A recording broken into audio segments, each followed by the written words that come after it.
fiends, their children too.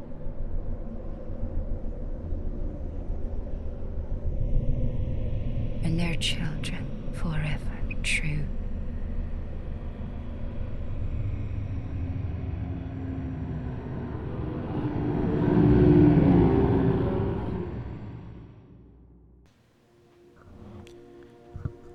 The Old Hunters opens a whole new chapter in the Bloodborne story.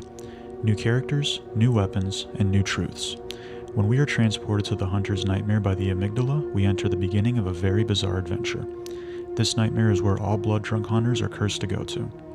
In order to get to the Hunter's Nightmare, we must first defeat Vicar Amelia, and after that, when we return to the Hunter's Dream, we will be given the Eye of a Blood-Drunk Hunter. That's basically our ticket to the nightmare.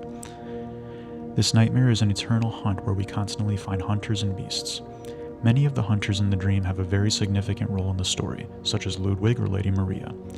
To understand the old hunters, we must first understand the past, not only of the church and the hunters, but also the sea.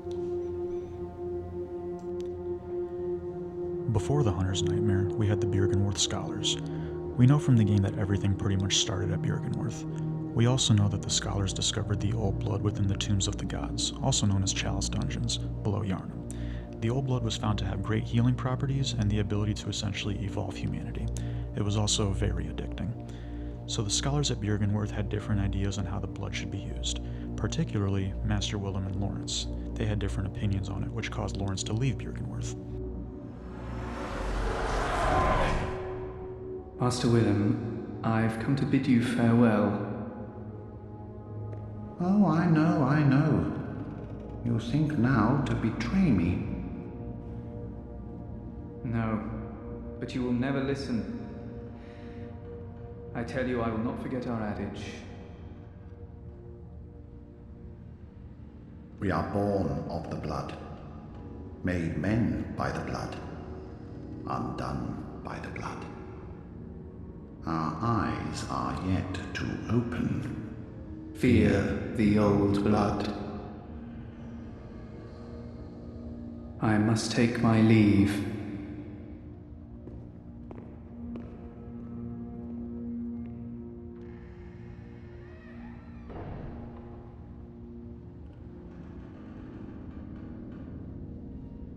By the gods, fear it. After he had left, he went on to form the Healing Church, where he would spread the old blood to the people, promising this could cure any disease. The misuse of this blood led to the beast outbreak of Bloodborne, which would begin the collaboration of the church and the hunters. There are many different types of hunters, such as the Holy Blades, Executioners, and the Choir, and we see many different types of hunters throughout the game. Father Gascoigne, Gurman, Martyr Ligarius, Ludwig of the Holy Blade, and so on and so forth. Ludwig was essentially one of the first hunters for the church. Lawrence was the first vicar for the Healing Church, and a vicar is basically like a priest. Even Lawrence and Ludwig would fall victim to the beast outbreak, and they themselves would transform into beasts. This eventually led to them becoming trapped in the Hunter's Nightmare.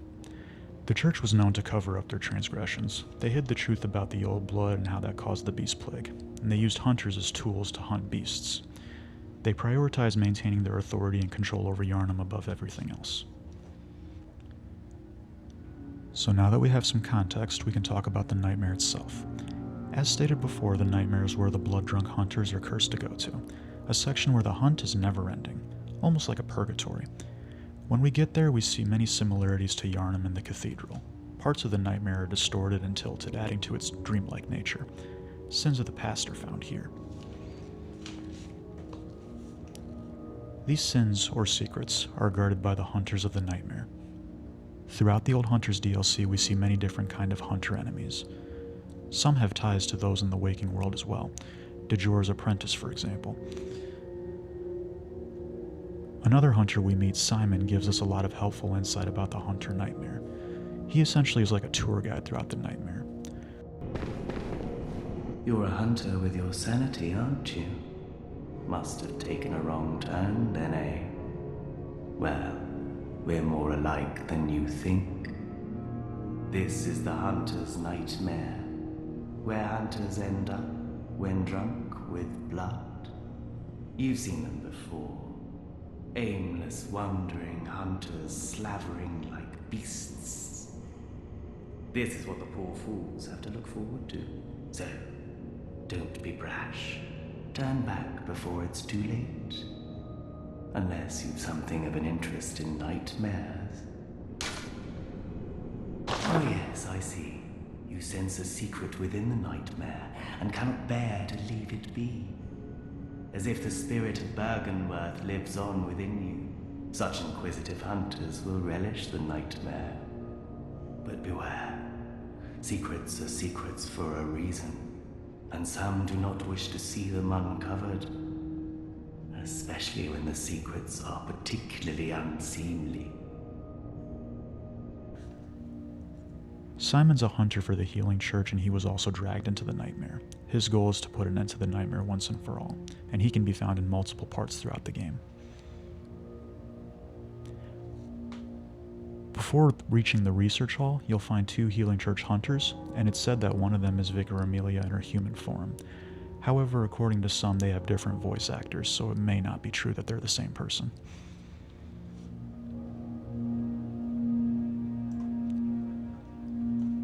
So quickly about the research hall. Basically, the research hall is a hidden facility of the Healing Church where experiments were done on people in an attempt to kind of ascend them to the level of the so-called Great Ones. You see a lot of patients here with enlarged heads. Supposedly the hall was built in an effort to commence with the Orphan of Kos, who we'll get into later. They were likely volunteers from Yharnam. There are many failed experiments all throughout the research hall. Lady Maria overlooked this hall and is found directly after beating the living failures. Now I'm going to be talking about the old bosses of the DLC. So there are 5 bosses in the old Hunter's Nightmare. Ludwig the Accursed / Ludwig the Holy Blade, Lawrence the First Vicar, the Living Failures, Lady Maria of the Astral Clock Tower, and the Orphan of Kos. I won't be going in depth about these bosses as I plan to make individual lore videos for each of them, but for now I'll do a brief summary of them. So first up we have Ludwig. Ludwig is the first boss and honestly serves as a real challenge. The fight has so much going on and it gets very overwhelming. Ludwig is one of the first hunters of the Healing Church, and he had developed a very big reputation until he fell victim and was transformed into a beast. His sword, known as the Holy Moonlight Sword, had become an icon of the Healing Church and was very much helpful for Ludwig to become the hunter that he was, but it was also the very same thing that led to his downfall. Next we have Lawrence the First Vicar. As we talked about, Lawrence was first in Bjergenworth, and he was considered a traitor of Bjergenworth, and he was also the founder of the Healing Church. He was the first to fall victim to the Old Blood and was transformed into a cleric beast. This boss is optional, but in my opinion the hardest boss in the game. Next up we have the Living Failures. The Living Failures are found after you make your way through the research hall. They are nothing more than failed experiments that represent the Church's failed attempts at transcendence. Next up we have Lady Maria of the Astral Clock Tower. Lady Maria was Gurman's protege, and she is found right after the Living Failures. She's very quick and very aggressive. Her location leads to a very significant point in the story that she doesn't want anyone to know about. And finally we have the Orphan of Kos. The Orphan of Kos is the final boss in the nightmare, a child of a dead Great One, which is Kos. This is the root of the nightmare, so killing him ends the nightmare. The Orphan of Kos is found in the fishing hamlet where the original sin began. So now we get to the fishing hamlet, and this is the point in the story where things get very weird. This is one of the most significant areas in the Bloodborne story. So originally the hamlet was a peaceful place, but the sins committed here were so bad that the church would do anything to guard it. We all remember the Great One Kos being mentioned by Mikolash. The fishing hamlet is where Kos was discovered. When we reach the hamlet, we see someone uttering something similar to what Lady Maria said in the beginning of the DLC.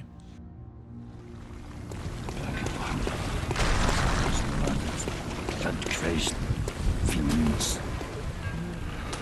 Atonement for the wretches by the wrath of Mother Kos. Mercy for the poor wizened child. Mercy.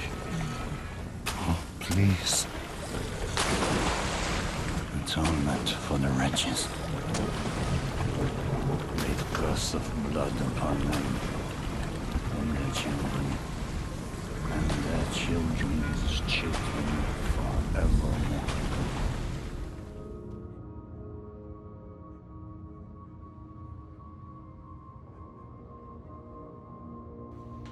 So the hamlet is actually inspired by H.P. Lovecraft's story, The Shadow over Innsmouth.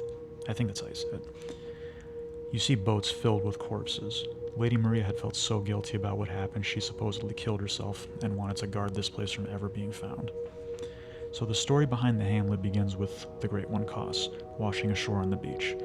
No one is sure how this happened or why Cos was already dead, but what we find out is that Cos was carrying two things, parasites and a child. The villagers of the hamlet saw Cos as some kind of deity. As time went on, they began to transform into these strange creatures. So the Healing Church had heard about this and targeted the villagers, and Cos, of the hamlet. They wanted to do this for their experiments. This then led to a brutal massacre. Lady Maria and Gurman were part of that massacre. As a consequence, the hamlet, and I believe the hunters as well, were sucked into the nightmare. This would be one of the worst series of events that would be kept secret at all costs. Throughout the fishing hamlet, you will be invaded by Brador, an assassin of the church. Brador is found in a cell shortly after the Ludwig fight. I found him very irritating and did not hesitate to murder him. The fishing hamlet is the final point in the game. There seems to be a lot of symbolism throughout the DLC. The Hunter's Nightmare is a punishment for past sins that show many examples of themes such as trauma, guilt, grief, rage, anger, blind devotion, and remorse. We can see the cycle of guilt and remorse felt by Lady Maria, seeing as how she felt guilty about what had happened and what she had done for the Healing Church. We can also see an example of blind devotion and how one can get so lost in their duties that they completely lose sight of who they are. Ludwig comes to mind here. The story and lore show us how too much knowledge and ambition can eventually lead to greed.